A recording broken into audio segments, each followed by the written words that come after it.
some really good moments tonight, and then some moments where we got to get a lot better. So give credit to Central Michigan. You know, they were down 2 starters. They were down their best post player, second leading scorer, I believe, or maybe their leading scorer. Give those guys credit for doing some things tonight in terms of their physicality, but obviously we had some really good leadership from some guys and some really good stretches of play, and then some other ones where we got to get better. On a night like tonight, how much are you coaching holding guys to a standard? Yeah, I mean, I thought that's where we were not at our best in the second half, Adam. We just weren't very good in some of those stretches with some of those lineups that were I just didn't think we were playing honestly the right way. So we just need to get better with that. Is some of that just a byproduct of you're up 30 with 12 minutes to go and just guys, I don't know, do you lose, it's natural to maybe lose focus in a moment like that. Is some of it just a byproduct of that?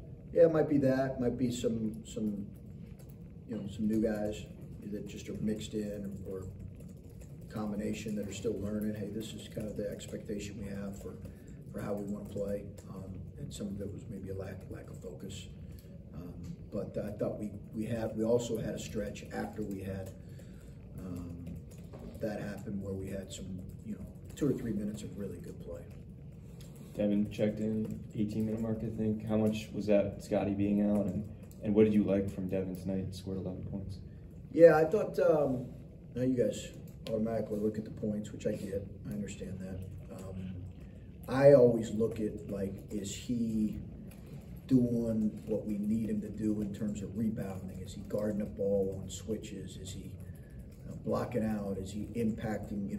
What's his details on scouting report? He's a gifted scorer, and I think he's going to be a very good scorer in college. But I don't know that that's going to happen, this year right away. So he can't be tied to that. And I thought tonight he just went in there and just played. I thought he played pretty hard and did some good things.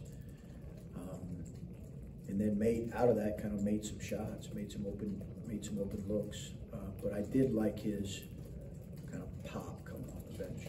In a similar vein, I know you're not always looking for scoring from Felix and rebounding. Yeah. Huge emphasis, but scoring did come from him today. Yeah. And how much is this guard play, especially the playmaking ability, helping his offensive development? I think a lot, just because of the attention those guys get. Yeah, I think it's a good question. It's when you're playing off of ball screens, you'd love to be able to get 2 on the ball as much as possible to create rotations and to create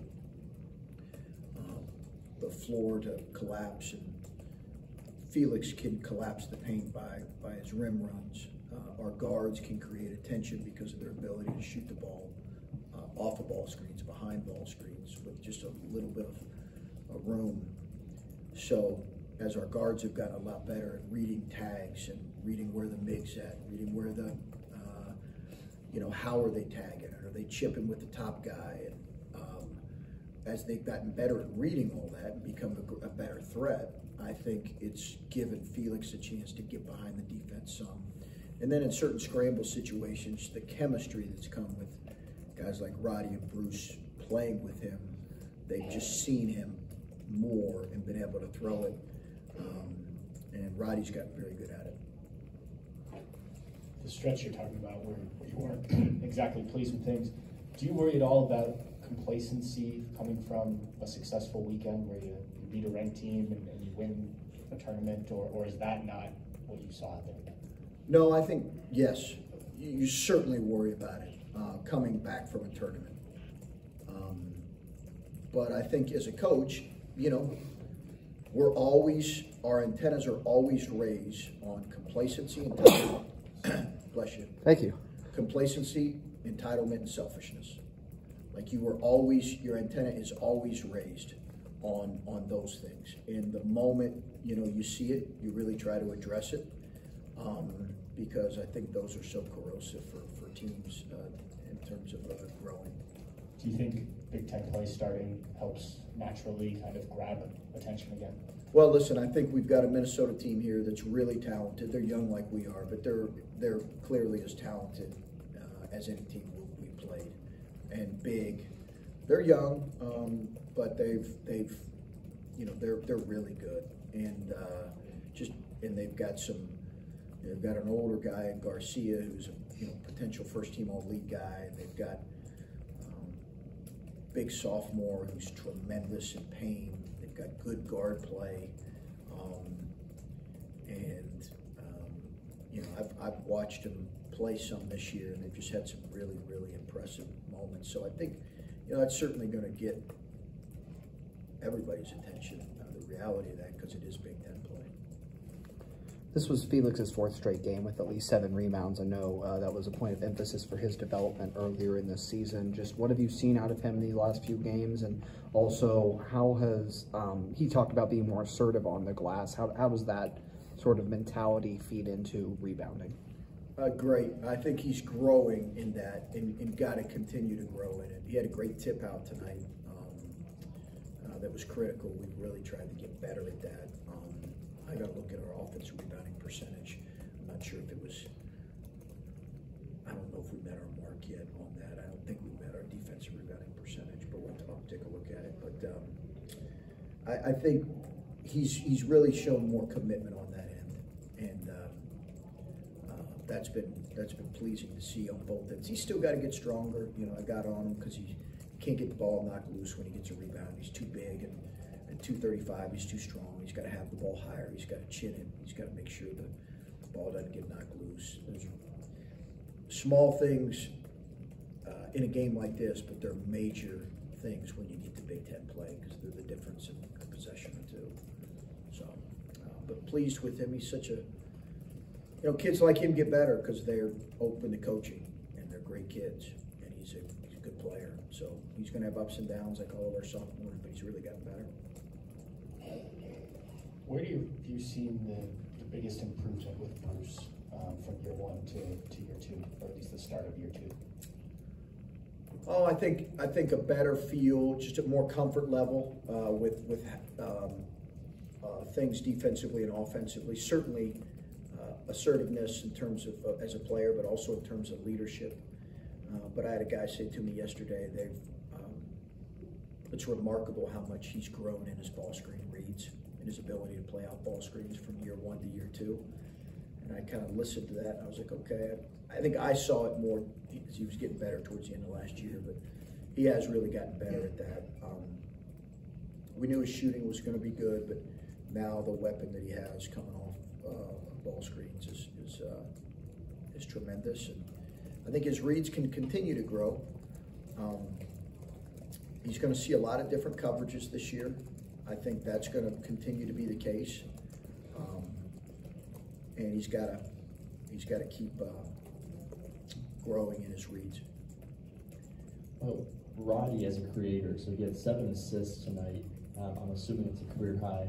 I guess when you were recruiting Roddy, and you were bringing him in, and did you see him being that kind of a guy that can create for others at that level, at the level he's doing early this season? We did, yeah. I thought playmaking was maybe his greatest strength as a player. I thought that and his defensive versatility gave him a chance to have a really high upside as a player. I really loved his playmaking. Loved it. He's such a willing passer, reads things, sees things early. His ball handling has to continue to improve, but I loved his playmaking when we were recruiting him. Just loved it. And I guess how much flexibility does that give you with lineups with him, Dale, and Bruce, when you know that any 3 of those guys can maybe play a specific role, moving around, have 2 and have 3 in it at any point? Yeah, that's been a pretty efficient lineup for us. Depending on who the other 2 guys are, but that's been a pretty efficient lineup for us. It was efficient in Florida. It's going to continue to be a lineup that we use because you do have multiple handlers and playmakers. And I think defensively, we're a little bit slight, but with Bruce's strength, I think it allows you to play that lineup for sure. Coach, you had over double the Chippewas points in the paint tonight. You were 46 to their 22. What did you think about your team's efforts and aggressiveness in attacking the rim tonight? Yeah, I thought it was good with exception of some pockets in the second half. I thought I'd have to look at our 2-point field goal percentage, but I thought overall it was good at halftime. 2-point field goal percentage was really good at halftime, which is a critical stat when it comes to offensive efficiency and when we look at. So that was good. I think we got to continue to get better at that. Again, they were losing. They were without some guys, so I'm not sure how much we could take from that with them being shorthanded, but I thought it was good. One more thing about Bruce. In the first half there, when they actually took a lead on you for half a second, and then he had, I think, 7 straight, and then there was a few minutes later he had another stretch where he scored 3 straight buckets for you. As you're continuing to learn about this team, his ability in a moment like that to assert himself as the guy, where is he in that development, and how crucial is that's a guy that in a moment like that can just say, all right, I know he did it in Florida too, hit some big shots when the game was maybe could swing one way or the other. Yeah, I mean, it's really how he practices. He practices with great attention to detail, great focus. He's as everyday of a guy as I've ever coached in my career. And I think that what that does is allow him to be a pretty consistent player. Not always going to shoot it like he did tonight, but the consistency of performance is a clear result of the consistency of his practice habits. Chris, what do you say to these guys to get them ready, the freshmen, to get them ready for Big Ten play? Is there something you can say, or is it just kind of one of those things where they have to go through it just to understand what it's like to make that transition? Some of it they are going to have to go through. We'll show them the physicality of it. I think some of it they do have to experience. As you guys know well, there's a different intensity to those games. There just is. There's a different feel to them, every single one of them. So, but we'll try to as best we can. Not just our freshmen, but Evan went through it, Dale's went through it before. But it's we'll show them some things to hopefully give them a reminder. But experience is the best teacher probably in that. A couple of the freshmen, Tayson Chapman looks like he's getting his feet wet a little bit, did some positive things there at times, and then Scotty Middleton out today, but I think the announcement was that maybe he would try to be back, or could possibly be back on Sunday. Just those 2 guys, what's up with them? Yeah. Tayson's just got to keep getting better. He looks rusty right now, and I think he looks, at times like a freshman. He'll get better. He'll get better as long as his approach is good. And he's working every day. He's a talented kid. He'll get better. As far as Scotty, just a lower leg strain that it's really day to day. We'll see where he's at here tomorrow. You're starting Big Ten play. Jameson gets to immediately face his old team. I know you kind of went through it with Jamari a couple of years ago, but I guess from how you know Jameson, how do you think he'll approach these next couple of days as he gets ready to? It might be different when he goes there, but just see his old team right off the bat.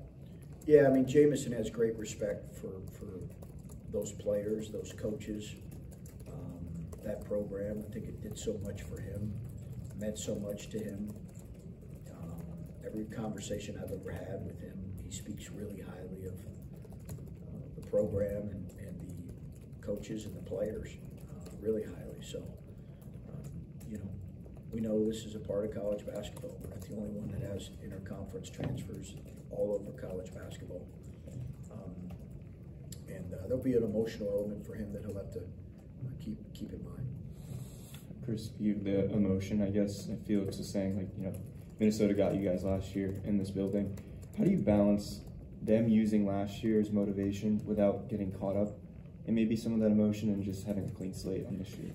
Yeah, I think there's a balance there because, they're different as a team. We're different as a team.